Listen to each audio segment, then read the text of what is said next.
October 11 and 120. My brand new joystick control is active at the top and not at the bottom. Same problem as the old one. Even though it works, these are not lit up.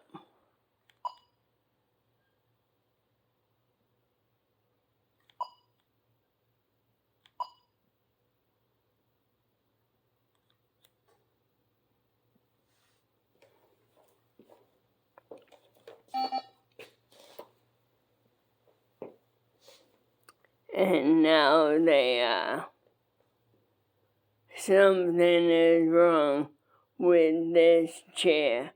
The wiring is wrong. It can't be my, third or fourth control that's bad. This chair has a problem. And this is the fourth time it's done it.